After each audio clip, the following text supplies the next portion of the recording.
La máquina de pensar. Conduce Pablo Silva Olazábal. Produce Gustavo Germán. Auspicia Biblioteca Nacional. La máquina de pensar.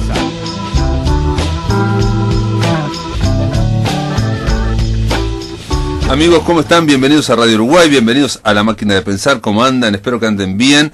Nosotros estamos aquí con mucho calor en la capital de Uruguay, yo supongo que en otros lados también, pero bueno, que en cualquier momento se va a lanzar la tormenta que creo que va a caer, porque esto no creo que se mantenga. Arrancamos con Gonzalo Gervás y Gustavo Germán en producción y Gonzalo Gervás en la manipulación de los controles de la máquina de pensar de Radio Uruguay. Amigos, arrancamos de esta forma.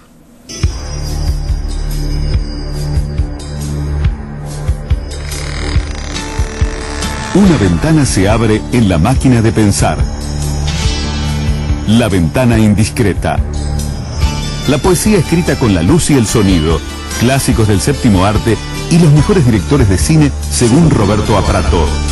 Bienvenidos a la primera fila de La Ventana Indiscreta. Muy bien, en primera fila está Roberto Aprato. No, estoy yo escuchándolo a Roberto Aprato. ¿Cómo andas, Roberto? Muy bien, por suerte muy bien. ¿Qué director de cine trajiste para esta ocasión? Sí, es bueno eso de decir director de cine. Es Orson Welles, que claro que fue un director de cine, que dirigió cosas que han hecho el siglo XX, sin duda, desde El Ciudadano para adelante, ¿no?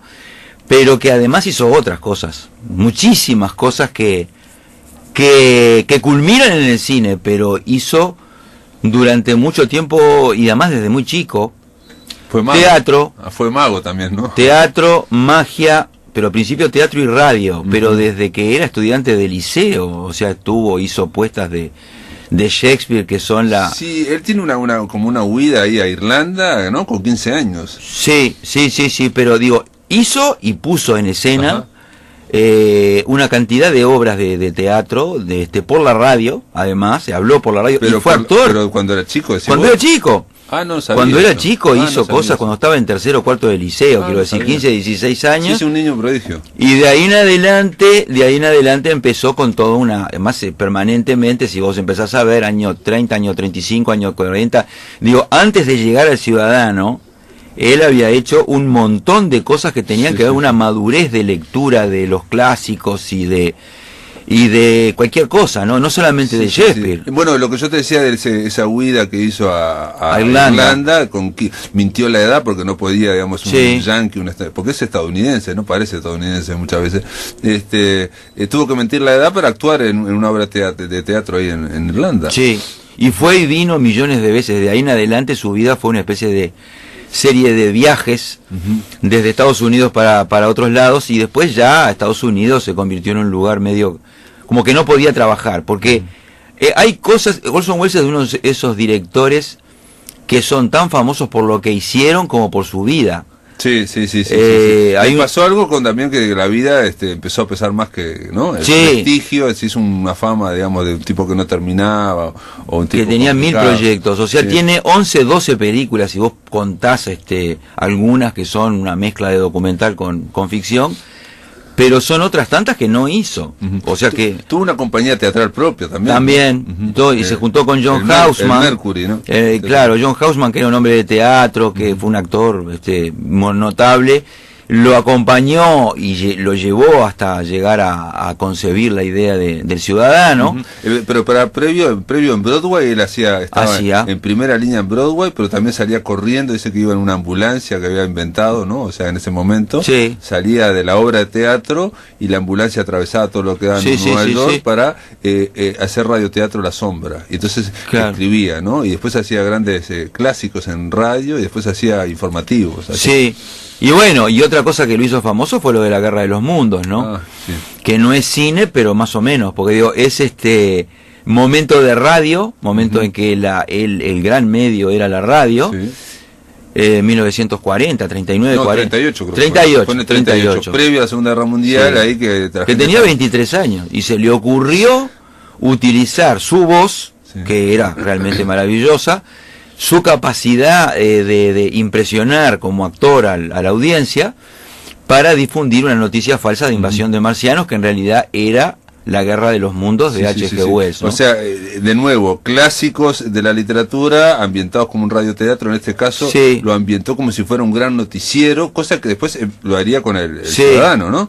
Y era porque él también, insisto, había trabajado en las noticias y tenía toda la dinámica esa, y bueno, lo que pasa es que fue una catástrofe, se generó una psicosis colectiva social, sí, claro. La gente salió con escopetas a matar marcianos. Sí. Se supone que era por la previa también de la Segunda Guerra Mundial. Y él después pidió disculpas, pero bueno, él ya había hecho lo que hizo y siguió trabajando igual después de eso. Y bueno, y antes de llegar al Ciudadano ya había concebido una primera película que nunca se llegó a hacer, que era El Corazón de las Tinieblas. Corazón de las Tinieblas, de Conrad. Porque el tema es que a él lo llamaron de los estudios, porque él era muy famoso ya con esto de la radio. De la radio. Y con Broadway también, donde había hecho Macbeth, creo que lo hizo ambientado en Haití. Con negros. Black Macbeth, sí. O sea, hizo una cantidad de cosas muy buenas y muy diversas, en muy poco tiempo. Yo creo que todo eso hay que decirlo porque realmente importa. Y cuando llegó al cine, llegó con toda esa experiencia de trabajar en los medios, digamos, en el medio acústico sobre todo, que era la radio, pero además en el medio actoral, porque estaba muy metido en el teatro, y contrato con los clásicos, etcétera, etcétera, y hombre de medios que también le permitía acceso a lo periodístico, entonces sabía cómo armar un noticiero. No, y un hombre político también. Y un hombre político. Vinculado, siguiendo a Roosevelt. Claro, y siguió siendo muy liberal en el sentido norteamericano. Y todo el resto de la obra, lo que vino después del Ciudadano, está marcado como por dos líneas. Una, que hubo dos películas hechas en Estados Unidos, que son Ciudadano y Soberbia, los de Magnificent Ambersons, con Joseph Cotten, que está basado en un gran clásico también norteamericano. Sí, que ya había hecho él en la radio, además. Ya lo había hecho en la radio y lo llevó acá. Y bueno, y ahí con Soberbia, porque El Ciudadano fue más o menos, no fue un gran éxito de público, pero Soberbia... pero con El Ciudadano ya por lo menos le dieron un Oscar al guión. Sí, un Oscar al guión compartido con otro, ¿no? Sí, con Jack Hughes. Con Mankiewicz, con otro Mankiewicz, no con el Mankiewicz director, sino con un tipo que se llamaba Herman Mankiewicz.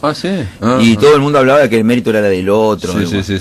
Cuando hizo Soberbia, cosa que es notable, Soberbia, además es una gran película, un melodrama, de otro tipo de cosas que El Ciudadano, que es una obra épica y llena de recursos cinematográficos, cuando uno se tiene que olvidar que el cine existía y ya existía el sonoro desde hacía unos 13, 14 años, pero en Estados Unidos no había habido nada similar, o sea, de experimentación, que fue lo que él siguió haciendo, con el montaje, con el gran angular, con el plano secuencia, todo eso, la profundidad de campo, todo eso lo experimentó él por primera vez. No había nadie que hubiera hecho eso. Von Stroheim, algún tipo ahí anterior, pero digo, un tipo que trabajara tan bien y en tantos planos no había habido. El gran director de fotografía, Greg Toland, cuenta que cuando él entró, como nunca había hecho una película, no sabía nada, él le pedía cosas y le enseñó si se podía hacer, y él le decía todo que sí, y después se daba vuelta y decía, a ver cómo lo hacemos, porque no tenía ni idea. Y Orson Welles dice algo, que fue el primer director en poner el nombre del director de fotografía a la misma altura que él. Al final está dirigida por Orson Welles, y director de fotografía Greg Toland. Es que la fotografía pasó a ser muy importante en toda su obra, de ahí en adelante, hasta el final, hasta lo último que hizo. Pero te decía que con Soberbia, ahí empezó la vida bohemia de Orson Welles. Pero dice que se la cortaron mucho. No, claro, pero quiero decir, él ahí se fue. O sea, no terminó de editar Soberbia, se vino porque tenía que hacer otra cosa. No, se vino a Brasil. Se fue a hacer It's All True, es todo cierto, que es un documental que tenía que ver con México primero y después con el Carnaval de Río y no sé qué. Y durante su ausencia le reventaron la película. Le recortaron la película, entonces si la película duró 1 hora y media, la última media hora no es de él, es como si dijera no es de él. Y eso le pasó muchas veces en su carrera. Con El Ciudadano tuvo control total, con Soberbia ya no. Entonces, para convencer que le dieran plata, que fue su gran problema en toda su carrera, tuvo que seguirse bancando. El extranjero hizo, ¿no? Aquella, ¿no? The Stranger, El Extraño. El Extraño, en realidad, que empezó a hacer con Edward G. Robinson.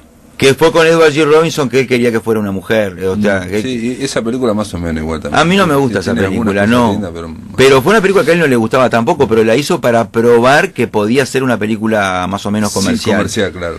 Pero igual es una película extraña, ¿eh? Es extraña, aparte de eso. Sí. Porque igual hay movimientos de cámara raros, sí. hay la edición es diferente. O sea, se las ingenió para igual hacer una película decente. Por más que... hizo un thriller, digamos, convencional para la época, pero con un tratamiento formal distinto. Un poco y es en 1946. Sí. Y es la primera vez que aparecen los campos de concentración en la pantalla. Ah, sí. Es la primera vez... ¿Pero cómo? ¿Que se habla? No se muestra en imágenes. Que ya en 1946 se tenía acceso a Auschwitz y a los campos de concentración. No me acuerdo eso. Y el tipo lo muestra. Hay una exhibición en la cual aparecen cosas que después se hicieron muy famosas, pero fue la primera vez que apareció. Ese fue el gran mérito que tuvo la película esa. Y de ahí en adelante empezó la lenta huida de Estados Unidos, ¿no? Porque hizo aquella con Rita Hayworth, que fue su mujer. Sí, pero linda película. Preciosa película. Shanghái, la dama de Shanghái. Que tuvo grandes problemas para conseguir financiación también. Y después también ahí se metía contra el franquismo, ¿no? Era gente que escapaba. Claro. Los malos habían sido franquistas.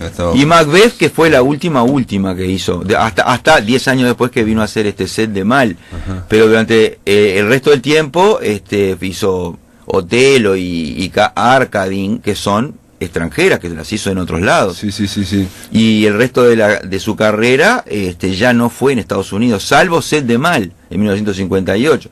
O sea que se tuvo que ir porque los estudios no confiaban en él y él no confiaba en los productores.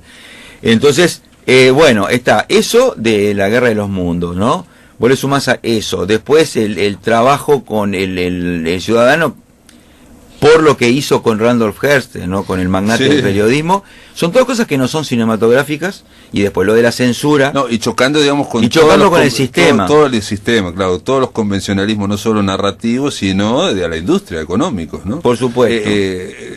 Se hizo una película sobre cómo, ¿no? Viste que se hizo no sé si la viste, RKO 231, que se llama algo así la película. Es más o menos la película, pero cuenta cómo se hizo ciudadano y cómo estuvo a punto de ser incinerado, y al final lo salva, digamos, que él va a hablar con los banqueros. O sea, detrás de todos los productores, de los estudios, estaban los que daban la plata de son verdad. los dueños de la plata, son los bancos. Es increíble, eso funciona hasta ahora.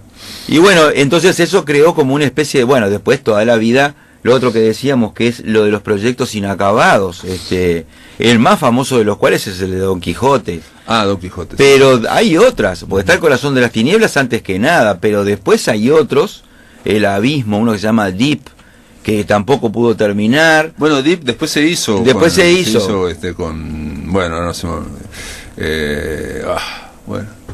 trabaja Billy Zane, le hicieron los 90, no está mal, terror a bordo. Son novelas, agarró novelas de cualquier tipo, como agarró, por ejemplo, La Dama de Shanghái, es famoso que agarró cualquier novela, o sea, al azar agarró una novela policial. Ah, mirá. Voy a hacer esto, la sacó de a ciegas, como si yo vengo acá, agarro cualquier cosa, y dijo, voy a hacer esto.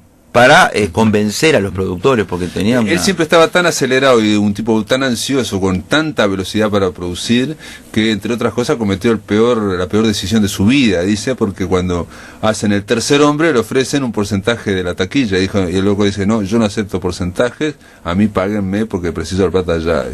¿Y quién iba a pensar? Dice, que El Tercer Hombre se iba a vender que esa tanto. película al año siguiente estaba por todos lados, toda una película oscura, se convirtió en un éxito increíble, y yo me hubiera hecho millonario, dice. Y bueno, y en todo eso que no pudo hacer, de distintos tipos, que empezaba y no terminaba y dejaba por el camino, el Quijote es el más famoso porque fue el que duró más. Una Historia Inmortal también está. Historia Inmortal la hizo, fue de lo último que hizo. Pero esa ya la vi, sí, con Jean Moreau. Claro, que es una para la televisión francesa, que es de Isaac Dinesen, es otra. Porque él hizo, y es cierto que escribió guiones, pero sobre todo adaptó. Sí, como Buñuel, digamos, El Proceso, las tres Shakespearianas, que son Otelo. Campanadas de Medianoche. Campanadas de Medianoche, Macbeth y Otelo, que Campanadas de Medianoche es más rara todavía porque es varias obras, no es una sola. Sí. O sea, en realidad es Falstaff, ¿no? Es el personaje de Falstaff que él quería hacer, pero para eso tuvo que agarrar las obras en las cuales está Falstaff, que son unas cuantas. Creo que son 4 o 5, Y entonces tuvo que hacer un refrito que fue lo que hizo toda la vida. Es un gran mezclador de cosas y orquestador de materiales ajenos. Exacto. Entonces haciendo como si fuera un DJ, digamos, sampleando sobre materiales. Sobre cultura, pero gran cultura, ¿no? Sí. Entonces digo, por un lado, la parte sentimental y de casarse con Rita Hayworth, Dolores del Río, la otra mujer, una india que puso en la penúltima que hizo, que es F for Fake. Sí, hoja Kodar. El fraude. Esa hoja Kodar que era yugoslava también. Hizo mucha cosa a nivel sentimental, de ir y venir millones de veces. Sí. Y por otro lado, el lío con los productores, y por otro lado, el tener que irse, y por otro lado, vivir de la publicidad, el tener que andar bancándose su carrera como director, como actor, ¿no? Él actuaba. Sí, actuaban muchos bagallos también. Por supuesto, pero le pagaban. Pero lo que pedía al actuar era que la parte de él la reescribía de su guión. O sea, él intervenía. Entonces él, cuando aparecía hablando, quedaba siempre bien, digamos. Como actor quedaba bien, digamos, ¿no? Y es cierto que queda bien, ¿no? Narrando, a veces actuando y a veces narrando. Sí. Es decir, hay algunas cosas, yo cuando estuve mirando lo que había pasado con Don Quijote, claro que fueron 30 años, ¿no? Fueron 20 y pico, casi 30 años que estuvo con el mismo proyecto, y en ese tiempo, en una de las primeras cosas que hizo para cortar, fue ir a trabajar a los Vikings, aquella película vieja con Kirk Douglas y Tony Curtis, yo la vi en la matiné, pero que él no trabaja ahí, no, pero es el narrador. Claro. Y fue narrador de otras. O por ejemplo en Moby Dick, prestaba su voz. En Moby Dick aparece solo la cara de él al principio que va a contar y ya está. Sí. Y por eso le pagaban, pero además tenía que irse, ¿no? O sea, estaba filmando en México, se iba a París a filmar y después volvía, se quedaba en Inglaterra, o después iba a España, que le gustaba hizo mucho. Una de Cagliostro también, que yo no la vi, que hizo y trabajó en una película. Se mezcla también la imagen de él como director con la imagen de él como actor. Porque tiene una presencia muy fuerte como actor, que incluso hizo que una película en que él no tuvo nada que ver, como El Tercer Hombre, pasara a ser como su obra. Sí, en algún momento, y él jugó con eso. Que era como de él. Sí. Ahora no era de él. Se hizo un documental donde se demuestra, en el 2004, bueno, después yo te lo voy a pasar, donde se muestra fehacientemente que él estuvo muy poco, o sea, todas las cosas que dijo del Tercer Hombre, la gran mayoría son mentiras, digamos, no eran verdad, no era totalmente todo ese tipo de cosas de falsear y de inventar. Era un mitómano, le gustaba también. Y lo metió en el fraude, en F for Fake. Claro. En esa película es prácticamente autobiográfica. Que es muy interesante. Es buenísima, por eso sabes, es un documental. Sí, es una mezcla de todo. O es arte, o es un documental sobre arte, o es un documental sobre la falsificación en el arte. Y además lo que dice el personaje de él dentro de la película es lo que dice él. O sea, es una cantidad de frases que él dijo en otros contextos. Sí. Incluso la propia documental dice en un momento, en el minuto 20, ponelo, minuto 15, dice, bueno, hasta aquí hemos dicho toda la verdad. Sí, en los últimos 17 minutos. O sea, la próxima a partir de ahí. Sí, después ya no. Amigos, después de la pausa, seguimos aquí en La Máquina de Pensar con Roberto Aprato. En el aire de Radio Uruguay, La Máquina de Pensar. Amigos, continuamos La Máquina de Pensar, estamos conversando con Roberto Aprato, acá vamos a extender la ventana indiscreta porque se extendió porque Orson Welles sí, claro, desborda todo. Desborda, sí, es su signo. Hablábamos de Don Quijote, porque vas a tener que dar una charla ahora sobre Don Quijote de Orson Welles, y ¿qué podemos decir de Don Quijote es el proyecto inacabado más prolongado que se conoce, porque él tenía una idea que después fue cambiando, porque al principio era hacer una cosa para la televisión, y después ya se convirtió en una película, pero al mismo tiempo tenía un concepto de lo que quería hacer con Don Quijote y Sancho, que era meterlos en España actual. Sí, era como hacer una versión moderna de Don Quijote en la España actual, donde se filmara casi a veces como un plan neorrealista, ¿no? Donde aparecen alcaldes, pueblos, gente, fiesta, metido. La fiesta española, claro. Y él iba con un equipo mínimo, de tipo televisivo así, pero en blanco y negro, con las vespas. Blanco y negro era lo que él quería, es decir, hasta el final él filmó un par de cosas en color y nada más. Fake y Melodía Inmortal. Una historia todo lo demás fue en blanco y negro, hasta Campanas de Medianoche, la de Wells, la de Shakespeare, que es una cosa complicada, muy complicada a nivel verbal también. La hizo toda en blanco y negro desde el principio. Nunca le gustó trabajar en color y decía que incluso pensaba que el cine había perdido con la llegada del color y que él prefería el blanco y negro porque favorecía lo que más le interesaba del cine, que es la abstracción.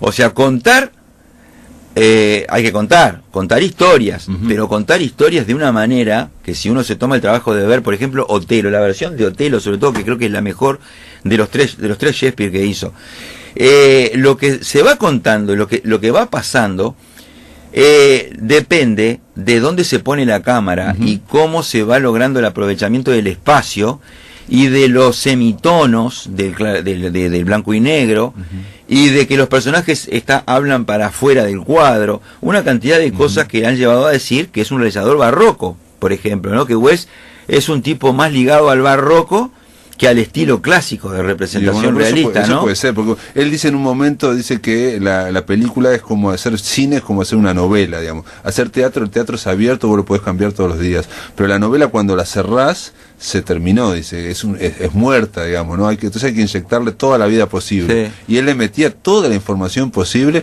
y ves, yo qué sé, cómo empieza la Macbeth, por ejemplo, y empieza con una velocidad. Es impresionante. El comienzo de Macbeth es un videoclip, 40 años antes de que se inventara el videoclip, a una velocidad impresionante. Eso de la novela, él también lo dijo en ocasión de Don Quijote, cuando le decían cuándo va a terminar Don Quijote, que él le quería poner al final cuándo va a terminar Don Quijote al proyecto. Pero decía, bueno, yo voy a terminar cuando quiera yo, porque digamos, esto es como una novela. O sea, este proyecto yo lo encaro como si fuera una novela. La voy a terminar de escribir cuando yo pueda. No estoy apurado, nadie me apura, no pasa nada. Pero pasaron 30 años, por ejemplo, Dulcinea del Toboso. No, la nena pasó que de una niña a ser una veterana. La nena que él tenía ahí, que era Patty McCormack, que era una actriz famosa como niña. Y la idea era que Orson Welles mismo le contara la historia de Quijote y Sancho a una nena. Sí. Entonces la nena después se encontraba con Sancho y Don Quijote de verdad por la calle y le dijera, mirá, los vi, que no sé cuánto, no sé qué. Fenómeno, pero después pasaron los años y la nena creció. Y entonces él puso a Beatrice Wells, que era la hija que tenía en ese momento, que era más o menos chica. Beatriz, sí, Beatriz. Y también creció. Y por supuesto que se murió el que hacía de Don Quijote. Y se murió el que hacía de Sancho. Akim Tamirov. Y pues tuvo que cambiarlos por otros y nunca llegaron a ver nada. Filmarlos de espalda. Pero digo, así. Lo que pasó con Don Quijote es que nunca lo terminó porque él quería seguir y que tal vez sea una especie de enfermedad de no poder terminar los proyectos, todo puede ser, pero a él le gustaba eso, le gustaba tener cosas todas al mismo tiempo. Y aparte en Don Quijote hay un homenaje a España, ¿no? Él era un hispanista en el sentido de amar a España, entonces él te dice, por ejemplo, cuando hizo la de Arcadia, en ese reporte internacional, te dice, las máscaras están sacadas de Goya. Digo, tú no sé si de él, yo miraba las máscaras, pero bueno, digamos... Sí, las máscaras, bueno, por ese lado hay otra beta, que es el arte, la cultura estética, la cultura de específicamente plástica que tenía Welles, aparte de la literaria, que era enorme.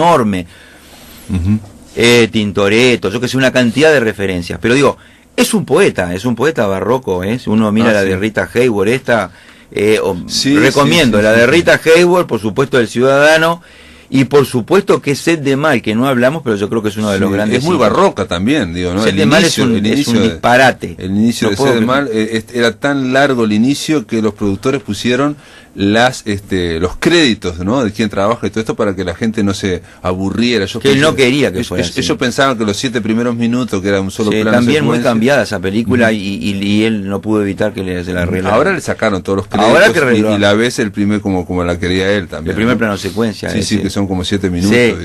Sin parar. Notable. Bueno, y nada, ¿vas a estar hablando de esto o de en dónde? Específicamente de Wells y Don Quijote, el 16 de noviembre, en ocasión de las celebraciones de Cervantes. Ajá. En esos 3 días que va a haber, de 14 al 16 de noviembre. El 15 me toca a mí. Bueno, avisaremos esta charla tuya en la previa, porque debe ser muy interesante. Roberto Prato, gracias por estar acá. Muchas gracias a ti. Estamos amigos en la máquina de pensar, y del otro lado está Sandra Macera. Sandra, ¿estás ahí? Sí, ¿cómo estás? ¿Cómo andás? Yo me imagino que muy nerviosa. Sí, más o menos, acá andamos. Proyecto Ulises en Uruguay. Contanos un poco de qué va esta obra que fue estrenada en el año 48 y que vuelve de Denis Molina. Sí, bueno, el estreno en realidad se hizo en 1948. Sí. Dirigió la estrenó, claro, con dirección de Atahualpa del Chopo, en 1948 en el Sodre, y bueno, celebrando un poco el nacimiento del autor, es que va a haber varias actividades en las próximas semanas, y una de ellas es este reestreno. El regreso de Ulises. Carlos Denis Molina, bueno, en 2016 se celebra el centenario del nacimiento de este autor, un autor que se ha oído mencionar, pero digamos que no es tan conocido. Sobre todo es conocido por su única novela, que se llama Lloverá siempre, y que Onetti siempre dijo que, bueno, y de hecho la menciona y todo en sus últimos textos. Tuve Juan Carlos Onetti era amigo de Carlos Denis Molina, alguien vinculado al teatro, y esta obra tuve la ocasión, la suerte de ver la puesta, digamos, la lectura que hiciste de esta obra el año pasado en la casa de Nora Giraldi. Ah, es verdad, sí. Sí, el año pasado, que fue un encuentro muy interesante, muy lindo, que como adelanto hicimos una lectura de unos fragmentos en la casa justamente de Nora y Daniel Giraldi, cuyos padres eran muy amigos de Denis. Claro, Carlos Denis Molina era amigo de los padres, y ella tiene el archivo de Denis Molina, que lo llevó a Francia, y bueno, lo han digitalizado, en fin, se está haciendo por divulgar, se está haciendo actividades por divulgar la obra de Carlos Denis Molina. Y en ese marco está El regreso de Ulises, que es una obra un poco, ¿cómo la diríamos? ¿Cómo la ves ahora que estás a punto ya de estrenarla el martes, ¿no? Este martes se estrena. Este martes, sí. Es una obra de juventud. Él era muy jovencito, tenía 20 y pocos años cuando ganó el premio del Ministerio de Instrucción Pública por el texto. En el año 42, o sea, después pasaron 6 años hasta que se estrena en el Sodre, ¿no? Y realmente era un muchacho, y es, de todas maneras, la obra tiene una profundidad muy particular, muy particular. Juega con bastante los mitos, sorprendente, ¿no? claro, porque se inspira en el mito de Ulises, pero con una visión muy vanguardista, muy contemporánea, ¿no? Como me dio la impresión, claro, yo vi fragmentos, ¿no? Como muy centrada también en Penélope, en las mujeres, ¿no?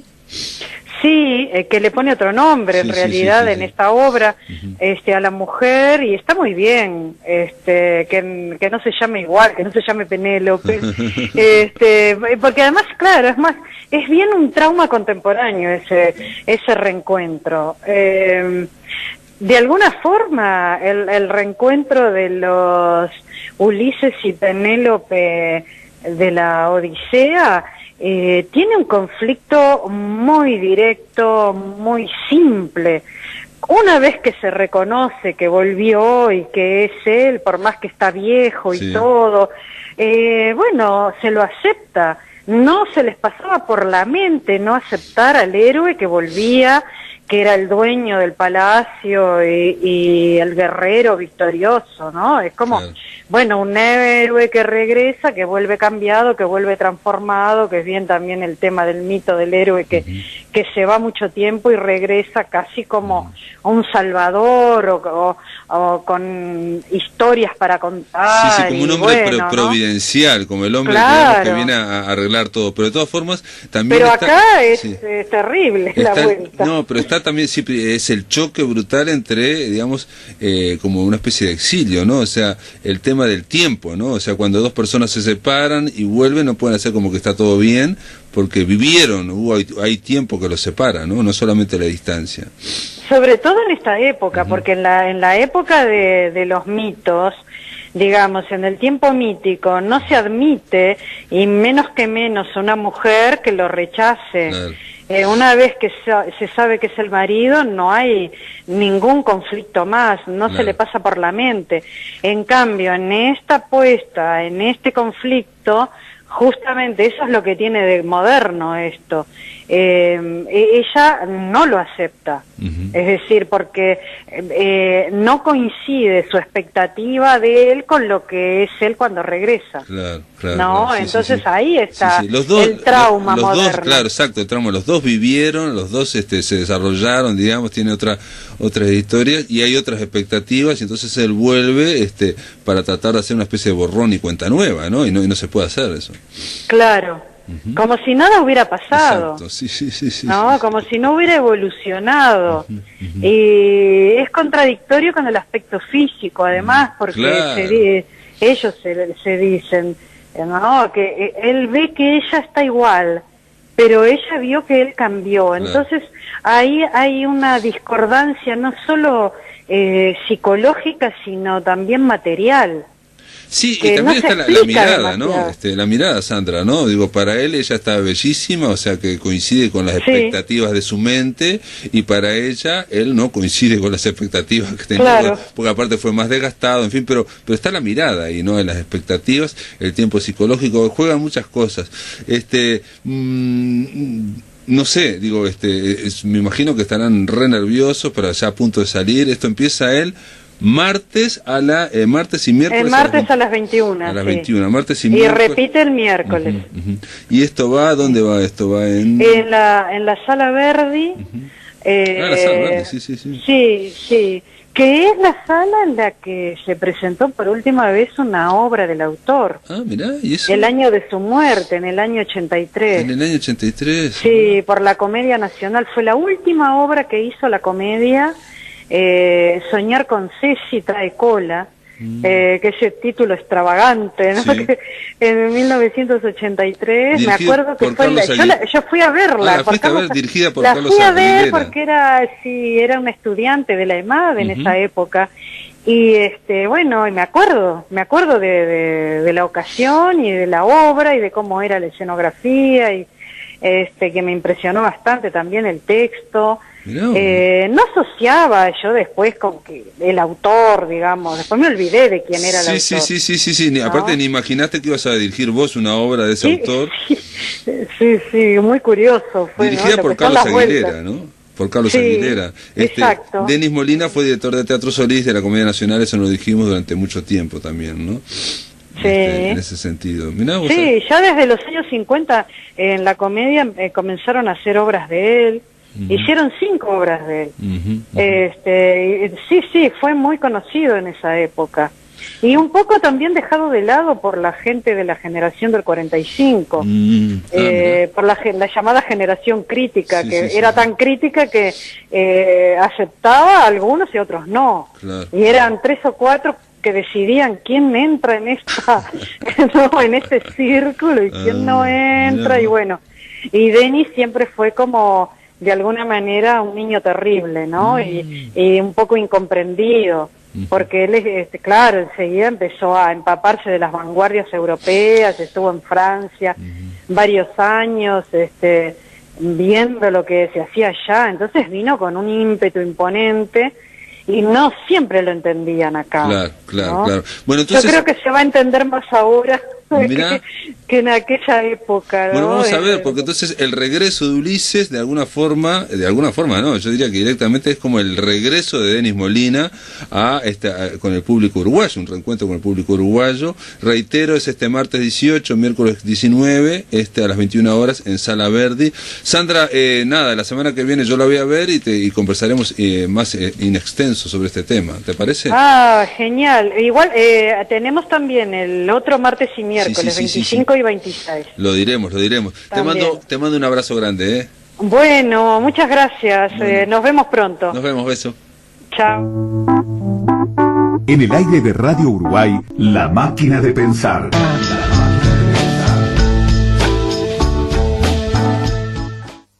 Muy bien, amigos, ahora en este tercer bloque hay que decirles, reitero que el martes 18 y el miércoles 19 va a estar el regreso de Ulises de Carlos Denis Molina en el teatro, en la Sala Verdi, y también decirles que el lunes que viene en el Teatro Solís va a haber conversaciones de teatro, este ciclo backstage que lleva adelante Daniel Feldman. En este caso, hablando de teatro, va a estar Gabriela Iribarren, Osvaldo Reino y Adela Vaz, obviamente conduce Daniel Feldman, y va a ser, reitero, este lunes 17 a las 19:30 horas en la Sala del Mir Agustini del Teatro Solís con entrada libre. Y nada, también ocurre otra cosa este viernes va a haber un homenaje en torno a Tomás de Matos. Para eso vamos a darle la bienvenida a Luis Mardones. ¿Estás ahí, Luis? Sí, ¿cómo estás, Pablo? Muchas gracias. ¿Cómo andás? Luis Mardones, asesor del Ministerio de Educación y Cultura, va a ser uno de los que va a estar en esta charla el 14 de octubre. Va a estar Alcides Abella, Ana Inés Larreborges, Elena Corbellini, Julián Ubiría, Mario Delgado Paraín y Luis Mardones van a estar dando, yo creo que, bueno, ya hubo un homenaje a Tomás en la feria. Este es otro en la Biblioteca Nacional, se va a llamar Tomás, las trampas de la historia, y es el cumpleaños de él, el 14 de octubre. Sí, exactamente. El 14 de octubre es el día del cumpleaños de Tomás. Estaría celebrando su cumpleaños, y desde el primer momento se nos ocurrió que tratándose de Tomás tenía que ser esa la fecha que eligiéramos para los homenajes, ¿verdad? El Uruguay perdió a Tomás en el comienzo de este año. Pudimos haber hecho este homenaje en forma más cercana, pero nos pareció que era una linda idea tomar el día del nacimiento, el día de su cumpleaños, ¿verdad? Así que vamos a estar, como bien decías, a las 19 horas en la sala Julio Castro de la Biblioteca Nacional, este viernes 14, pero lo más importante que nos interesa comunicar es que este homenaje también va a ser para nosotros la ocasión de lanzar una convocatoria a un congreso de carácter académico, con invitados internacionales, que estudie a fondo la obra de Tomás de Matos para el año 2018. Pero como queremos que esto tenga cierta profundidad y que sea bien preparado y bien trabajado, queremos hacer la convocatoria con anticipación. Es raro que en Uruguay haya tanta anticipación para un congreso. 2018 estamos hablando casi 2 años, ¿no? Claro, pero lo que sucede es que nosotros analizamos la posibilidad de realizar el congreso el año próximo, en el 17, y luego tuvimos en cuenta, nos percatamos de que en el año 2018 se están cumpliendo los 30 años de la primera edición de Bernabé. Sí, que se fue un libro que, digamos, de alguna forma marcó. Fue un hito en la literatura uruguaya, en la novela histórica. Fue una de las últimas obras literarias que yo recuerde que generaron un debate, una controversia intelectual sostenida en el tiempo, en el que participaba el semanario Cuadernos de Marcha, Brecha, el diario El País, intervinieron hasta presidentes y expresidentes de la República, de modo que fue realmente una agitación intelectual inusitada a partir de la publicación de una novela. De una novela que es un efecto totalmente inesperado, no lo pensó Tomás tampoco. No. De hecho, se pensaba que a la salida de la dictadura, bueno, la idea iba a ser el pasado reciente, y sin embargo, no, fue una novela histórica que trataba del exterminio de los charrúas, la que generó ese debate, digamos, entre otras cosas. A Tomás de Matos recuerdo que Washington Lockhart lo acusaba de antiartiguista, ¿no? Y por otro lado salía, creo que fue Julio Sanguinetti, Benedetti, bueno, o algún otro, diciendo que se mancillaba, bueno, y la historiadora, ¿no? Marta Canessa, diciendo que se mancillaba la memoria de Rivera, ¿no?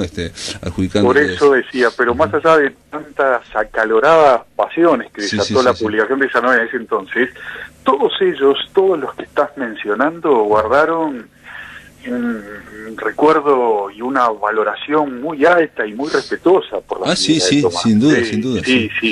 Eso es el otro aspecto a destacar. Vale tanto la agitación intelectual que provocó, que bienvenida sea en un país como el Uruguay, que no siempre logramos que una obra de arte, que una obra literaria suscite estas reacciones, pero todo ello discurrió con el paso del tiempo en un marco de aprecio muy grande por Tomás y muy universal, ¿verdad? Tomás no es un gran escritor de la literatura uruguaya, yo creo que ya es un escritor muy instalado en el canon de la literatura nacional, sino que además, como sabemos todos los que lo conocimos, Tomás fue un ser humano extraordinario como persona, de una bondad casi.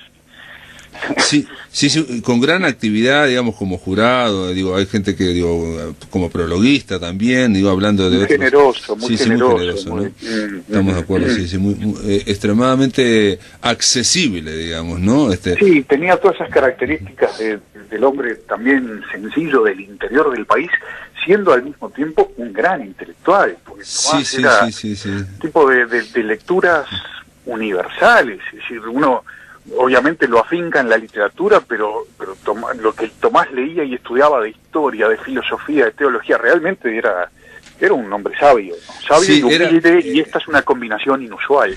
Era muy flaubertiano también, alguien de trabajo con la palabra, de construir absolutamente la novela como si fueran grandes bloques, como si fuera alguien construyendo una pared, haciendo un gran trabajo de investigación y de escritura, ¿no? A mí lo que me llama la atención, te quería comentar esto, que hablando con Circe Maya, y a la que le mandamos un saludo desde acá, absolutamente. Me sumo al saludo. Y Bocha Benavides, que los dos en conversaciones, individuales, lo llamaban Tomasito, o sea, en Tacuarembó se siguen llamando Tomasito. Tomasito, yo he visto que sí, al Bocha, normalmente yo siempre que escuchaba al Bocha hablando de Tomás, lo llamaba Tomasito, es natural. Nosotros, por supuesto, que en este homenaje invitamos de inmediato a Benavides para acompañarnos, porque el Bocha en alguna medida, como todos sabemos, fue un gran impulsor, ¿verdad? Un mentor, de alguna forma fue un mentor, claro, en alguna medida él se lo presenta o hace llegar la obra de Tomás a Ángel Rama, también a Mario Benedetti, de modo que fue un protagonista muy importante de la carrera que luego labró en las letras Tomás de Mato. Pero bueno, el Bocha había tenido un pequeño quebranto de salud, el cual se viene recuperando, por fortuna, con mucho éxito. No nos va a poder acompañar presencialmente, pero de todas maneras hizo llegar su mensaje grabado, que también lo vamos a estar viendo en esta ceremonia del viernes 14. Mirá que bueno. Parecía una palabra que no podía faltar. Sin duda, sin duda, es una especie de mentor en el sentido de que, fue en la casa del Bocha, en toda en ese vínculo que había cultural, en ese caldo cultivo que hubo en Tacuarembó,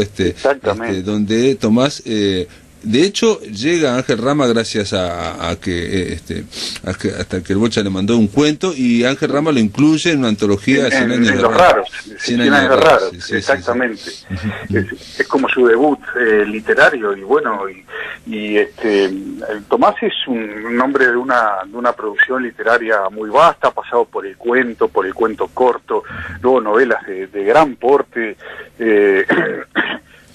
Bueno, la biografía de José Pedro Varela, como que rompió los límites que estamos acostumbrados aquí en Uruguay para una novela, ¿no? Son dos tomos enormes. Dos volúmenes de muchas páginas, con una investigación histórica detrás formidable, realmente, porque claro, Tomás era al mismo tiempo un apasionado de la historia, y si bien él hacía literatura y se podía tomar las libertades que el creador literario se toma cuando acomete hechos de la historia, Tomás investigaba mucho y lograba también con muchos documentos a disposición, ¿verdad? Al punto que llega a un extremo que uno, sumergido en el universo narrativo de Matos, tiene duda de dónde termina la historia y dónde empieza la invención del escritor, ¿no?